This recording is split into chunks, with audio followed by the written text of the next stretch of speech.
Subhanallah, di negara-negara yang ada ahli sunnah, tidak pernah ahli sunnah membunuh satupun orang Syiah kecuali buat makar. Tidak pernah.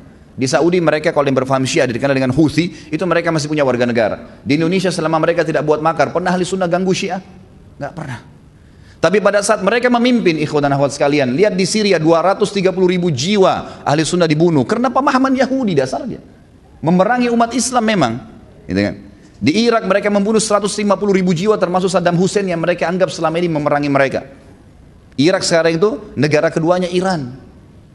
Kemudian mereka terakhir masuk ke Yaman, membakar tidak kurang dari 1.000 masjid dan rumah-rumah tahfidz Quran serta kampus-kampus Islam, ya, itu kemudian diganti, ditutup. Banyak yang dibunuh, banyak yang diperangi, subhanallah. Ini yang terjadi. Dan pendekatan orang-orang Syiah terakhir dengan pemerintah Yaman hampir sama dengan pendekatan orang Syiah sekarang dengan pemerintah kita. Hampir sama metodenya. Kalau pemerintah kita ini, semoga Allah berikan hidayah, tidak segera melihat, mengambil pelajaran dari Yaman, bukan mustahil terjadi hal yang sama. Mereka teman-teman sekalian masuk kepada pemerintah, presiden waktu itu nasionalis tapi ahli sunnah, didekatin. Selalu ada pertemuan intens, pergantian budaya, kemudian saling memberikan bantuan dan A, B, C, T, seterusnya dikasih. Setiap pertemuan dititipin satu pesan. Kalau 100 pertemuan berarti 1.000 pesan. Satu kalimat saja sudah 1.000 kalimat, 100 kalimat kalau 100 pertemuan.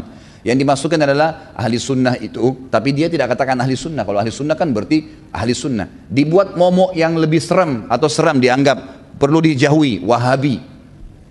Ini Wahabi nih, cirinya Wahabi apa? Berjenggot, tidak isbal, sholat berjamaah di masjid, dahinya hitam. Ini orang-orang buruk atau baik dalam agama nih? Ahli sunnah, orang yang dahinya hitam karena sujud. Kalau sholat ke masjid, mereka tidak isbal karena Nabi melarang. Karena kalau tutup di bawah mata kaki masuk dalam neraka. Perempuannya berjilbab besar, bercadar, ini yang Wahabi. Diangkat sama mereka, ini lihat teroris nih. Sama konsepnya dengan Yahudi di Israel, cuma ini Yahudi berkedok Islam, gitu kan. Ini lihat nih Wahabi menakutkan, teroris, mereka radikal, mereka tidak bolehkan ini, tidak bolehkan itu dan seterusnya. Apa yang terjadi ikhwah sekalian? Pemerintah Yaman nangkapin tuh ulama-ulamanya ahli sunnah. Setelah ditangkap-tangkapin, orang Syiah sudah merasa tidak ada lagi gangguan. Yang terjadi apa? Mereka lalu membuat pasukan militan mengkudeta pemerintah. Baru berapa hari saja mereka kudeta pemerintah Yaman, mereka sudah pasang di jalan-jalan pelang-pelang besar, itu fotonya Khomeini. Siapa Khomeini? Coba antum baca deh sejarahnya. Orang Yahudi. Subhanallah. Baru mau dikatakan ayatullah. Ayatullah dari mana ini? Ayat syaitan iya. Bagaimana caranya dikatakan ayatullah ini?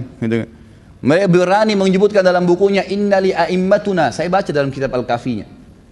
Manzilatan la yablughu malakul manzilatun la tablughu malakul mukram wala nabiyyun mursal. Kami ini imam-imamnya Syiah punya kedudukan yang tidak mungkin dijangkau oleh para malaikat dan juga nabi-nabi.